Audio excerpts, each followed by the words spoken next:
just write down catalogs of all their experiences, and then not to interpret them. Just absorb encyclopedia-like all the experiences that human beings have had, and not impose a particular bias on them. So that's the job of phenomenology.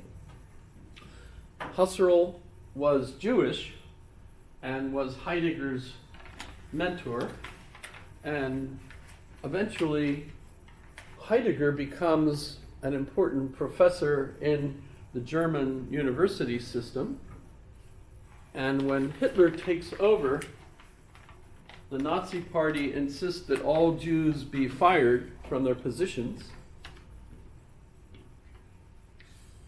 Kind of like what's happening today, I guess, in different universities, if they're associated with particular woke or DEI or anything of that sort. Oh, I said 2 words right away. Yeah. But in any case, they should be fired and replaced, even at the military academies, which is kind of interesting. And so Heidegger actually fired Husserl just before his retirement, which cut him off from having a retirement, which everybody thought, that is so wrong, especially when that was his mentor and he did that to him. And then Heidegger, by the way, so Heidegger is considered the Nazi professor, basically. And in all, respect to Heidegger and what he had hoped, perhaps, I think of him as kind of the Steve Bannon of the time. He thought he was going to be able to, with his genius, he was going to be able to control Hitler. Well, that doesn't happen, right? Hitler obviously went off and did his own thing. And when Heidegger realized that that was the case, he fled. He gave up and he headed to the Schwarzwald, to his little cabin on Teutoburg.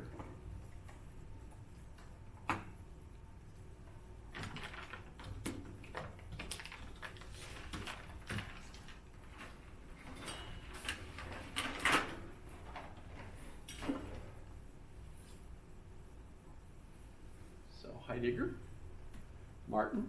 His main book, by the way, is Sein und Zeit, Being and Time, which, if we go back and we look at Hegel, one of his books, The Logic, begins by talking about what is being, what's the creation, and it's between being and nothingness.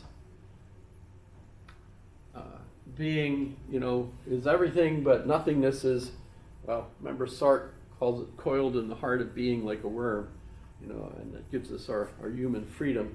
But basically it's the opposite, of course, of everything. It's the nothing.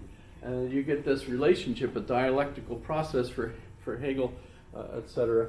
Well, his book, Sein und Zeit, is being and time.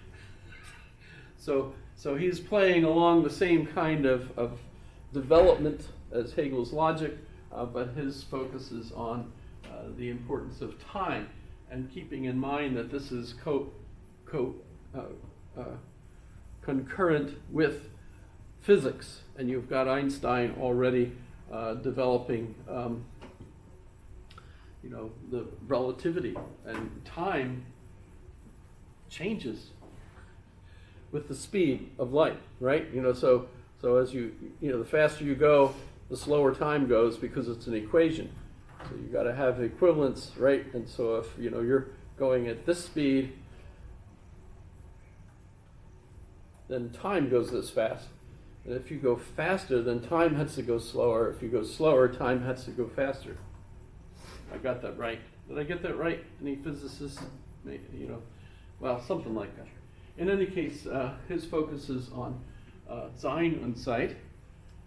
One of his students is Jean-Paul Sartre, and Jean-Paul Sartre's book is Being and Nothingness. So you see the idea, being is there, but you get a different second subject. By the way, Thomas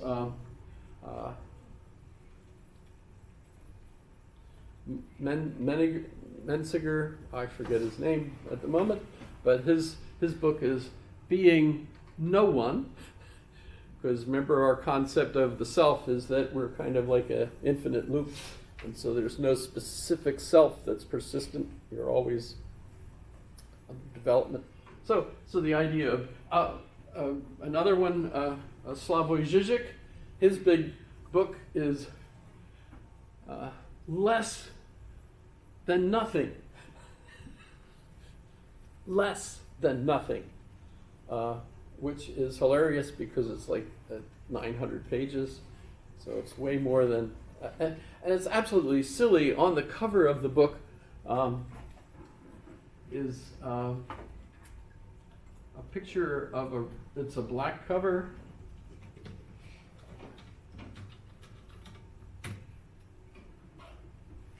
Can you see it down here? It's a black cover with a red line. Red line represents all of being. And notice that his symbol for nothingness is a woman climbing over the line. It's supposed to be funny, actually. She's naked, of course. Slavoj is considered the most dangerous philosopher in the world today, which is a joke. So when you see that, laugh, because you really can't be dangerous, actually, if you're a philosopher. You're just an entertainer today, if you're a philosopher, as Slavoj is. And he's Slovenian to boot, so he speaks English really well, but with a real heavy accent that affects you. If you listen to him for too long, you start referring to films as films. That's just one example. He says words funny, but they're cute. So you see there's a being and, or a play on the concept of being. But Heidegger's other student, one of the main students, is Hannah Arendt, who, by the way, is Jewish. Is this fun? This whole thing is... And they ended up having a loving relation. I mean, they had a, what do you call it? You're not supposed to, especially as a graduate professor teaching a graduate student, you're not supposed to have that kind of relationship. But by the way, Heidegger's wife, who was married to him his whole career and everything, knew about Hannah. In fact, the one time they met in a hotel lobby, etc., so they knew one another. And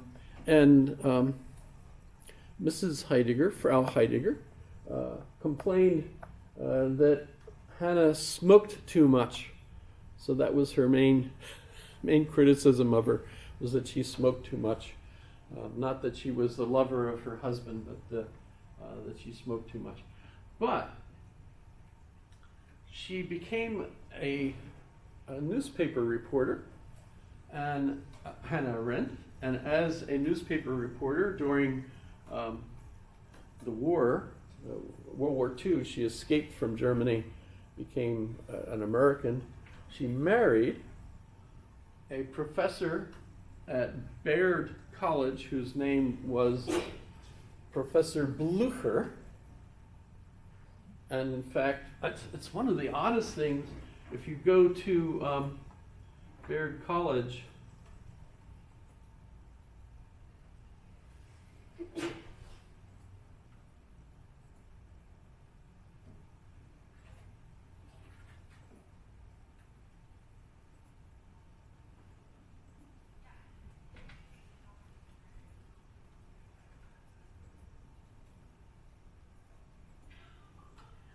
this is nice, isn't it? You see an awful lot of...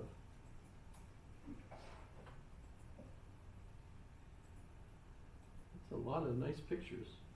Oh, this is Humboldt University in Berlin, Unter den Linden, and that, I believe, is Wilhelm Humboldt.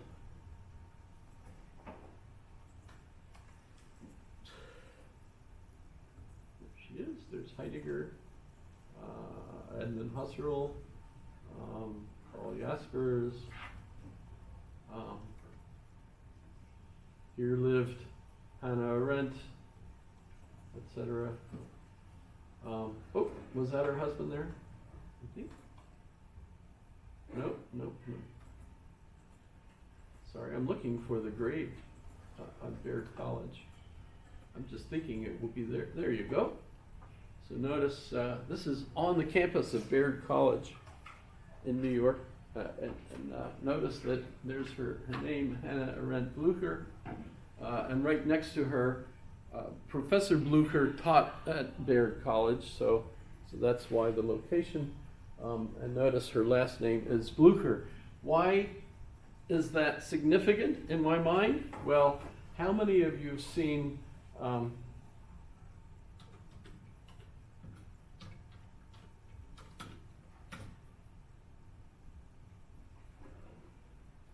Young Frankenstein? Frankenstein? I never know how to say that. Why are we getting them like this? Is that, okay, I'll just go like this. What?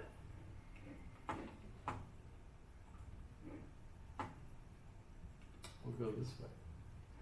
There she is. Okay. So this is... The Arby's French dip sandwich is like dipping beef into more beef. How many have seen this movie? It's a Mel Brooks film. And it's funny.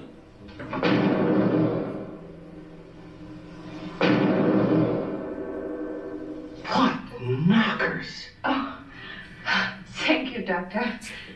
Oh, that's all right. Knockers.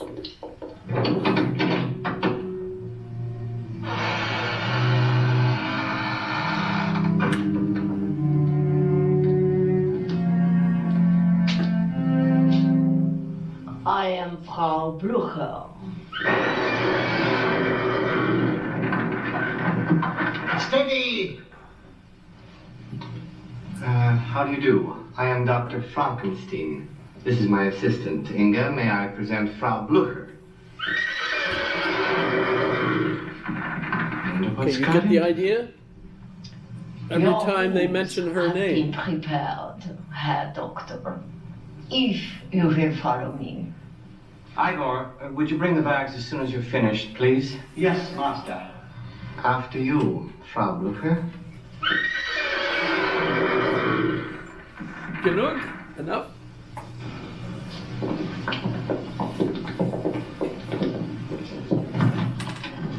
Okay, so what's the point of that joke in the movie? Mel Brooks was Jewish. Frau Blücher, Hannah Arendt, as a reporter, covered the story in Jerusalem of the trial.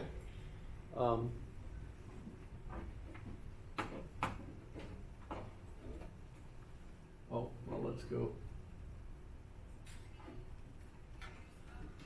Did I lose Hannah Arendt's? Probably. Shoot. I probably did. Okay, here she is. So she covered the story of the trial of Adolf Eichmann, who was the bureaucrat who ran the Holocaust train system. He was captured by Israelis and put on trial in Jerusalem, found guilty, and killed.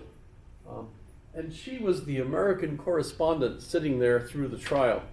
And in her reports, she wrote of the banality of evil,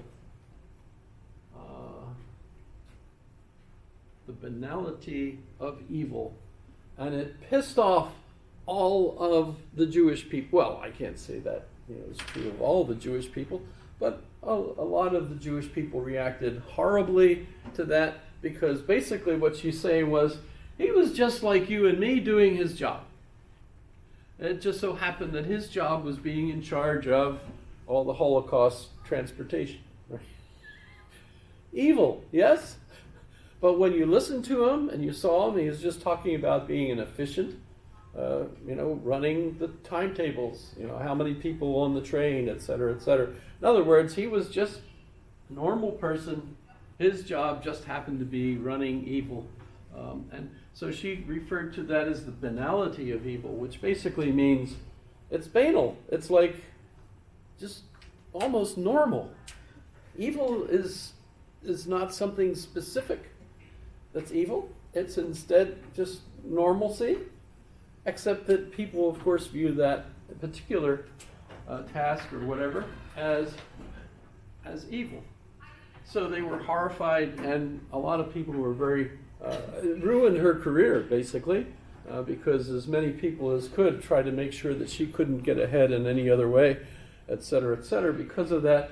And when you look at that movie and you hear that and you wonder, what the heck is that all about? Well, now you know. I'm pretty sure it's Mel Brooks making fun of Frau Blucher, right? And by the way, he was asked, are you making fun of Frau Blucher? He said, oh, no, we just picked that name out of, chance. So there you go. I think that's, if you're at a cocktail party and someone mentions Frau Blucher, there you've got the whole, you've got the story there for that. But her main thing was talking about totalitarian system. So let me close that. And let's go to Nietzsche.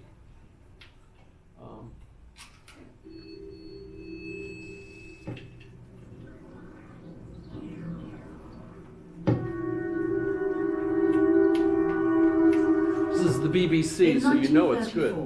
A photograph was taken here which epitomised the extraordinary influence of one of the most provocative and uncompromising thinkers of the 19th century.